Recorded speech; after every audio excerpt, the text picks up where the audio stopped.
Watch Symposium. I'm Austin. All right, so wristwatch check. You guys know what I'm wearing.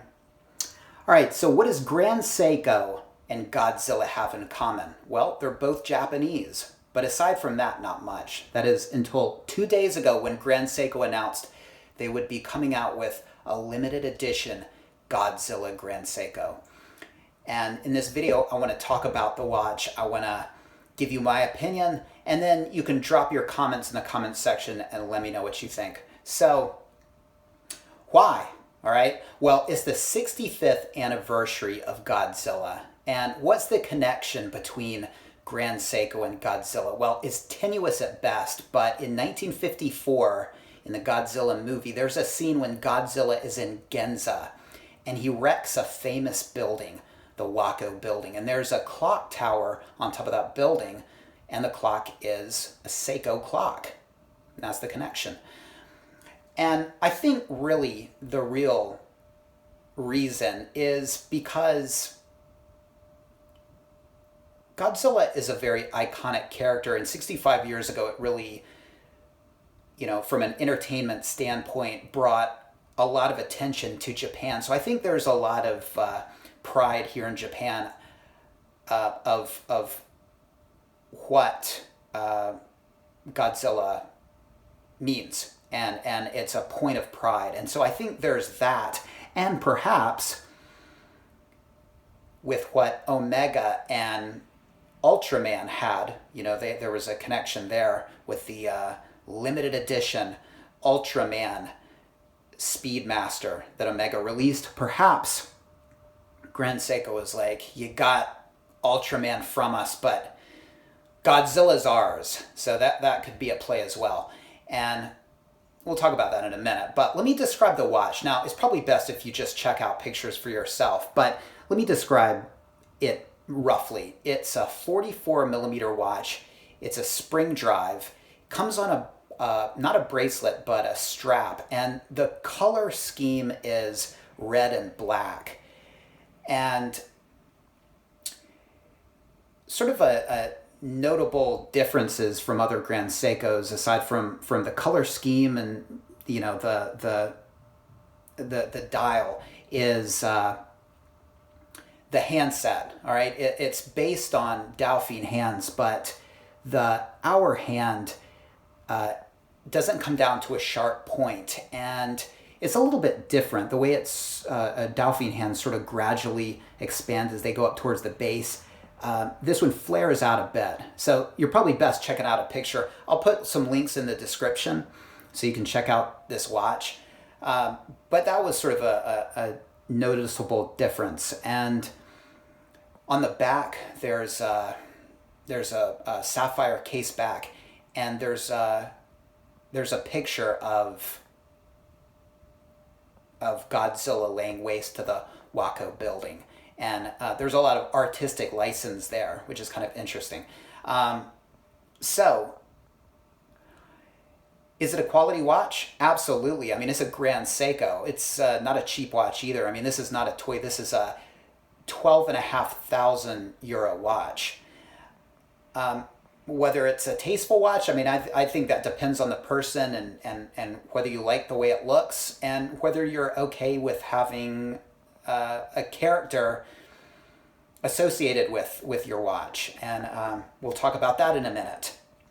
But they're going to make 650 of these, 650 only, and it's going to be sold throughout the world. So it's going to be hard enough to see one of these watches, much less buy one. Will it sell out? Absolutely. I mean, I think it's very calculated, the fact that they're only making 650. They could make 6,500 and ensure that everybody who wants one could get one, but they would probably have some left over, and that doesn't look good. But they won't, because 650, you can definitely find 650 people that either are big enough Godzilla fans or think that this watch is going to be so collectible that they're willing to go for it, and it certainly will sell out. Did they take a page out of Omega? And Omega had the Ultraman Speedy. Is this a little of that? Perhaps. I mean, it's not something you typically expect from a luxury watch brand, and it's not something that you would expect luxury watch, high-end watch enthusiasts would go for. And I think that maybe that's the point. It's perhaps geared to a younger generation, a different demographic, ones that are really not typically interested in luxury watches, but maybe Godzilla or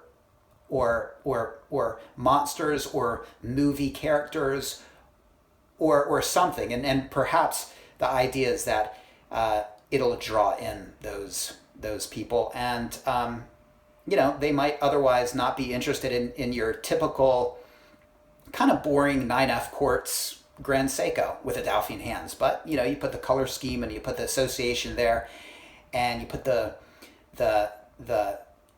this special nature of there being only 650 of these watches, and I think you could draw in some customers that you otherwise wouldn't. So I think there's a lot of that at play.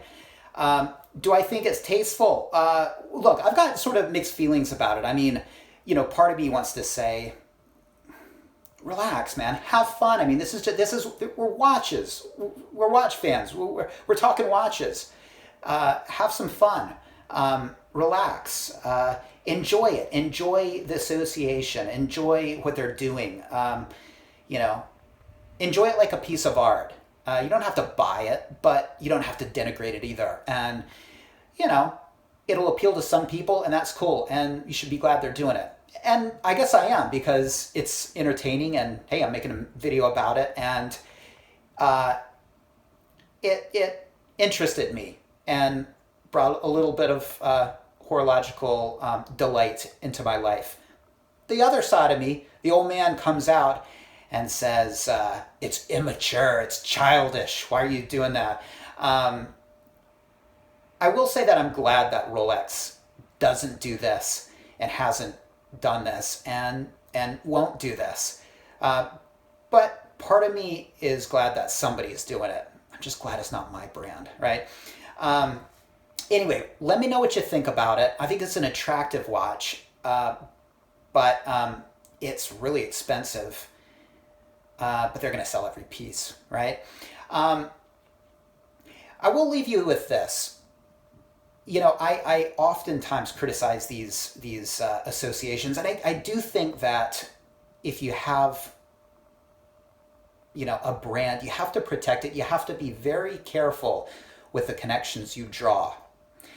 And to do so with characters, I think you have to be very, very careful, and you have to ask yourself if you want that. And Omega certainly is not above it. And I guess Grand Seiko now isn't either. And does it take away from some of the gravitas of a really high-end luxury watch brand? And I can't help but think it does.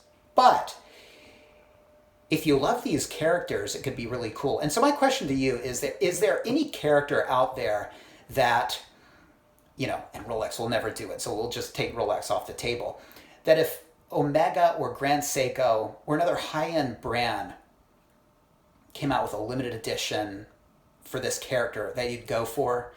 For me, I've always been a fan of Saint-Exupéry's The Little Prince. And if they ever came out, and it would have to be a French watch brand. The Blancpain, perhaps. They'd never do it. And yeah, okay. But if they did, I think, as perhaps cheesy as that would be, I would have to say, okay, I love it, and I secretly really want one. They'd have to do it tastefully, and could they do it? I'm sure they could. But I think I would just have to say, yeah, I'm such a fan. I would do it. All right. Totally tasteless, perhaps. Totally cheesy, but I'm in. Right. What about you? Are there any characters that you would go for that you would just say, okay, yeah, couldn't do the Snoopy, couldn't do the Ultraman, Godzilla couldn't do it, but I'm on board. Anyway, for me, I think it would be The Little Prince, specifically the fox. You know, if they had like, you know, Little Prince and then the fox, and I don't know, they had like different ones. So you go for the fox. If you guys don't know what I'm talking about, check out The Little Prince. Anyway, it's a really cool children's book that children don't even like. It's adults that like it. It's only through the heart that one sees clearly. Anyway, let me know what you think. Take care. Thanks for watching. See you next time.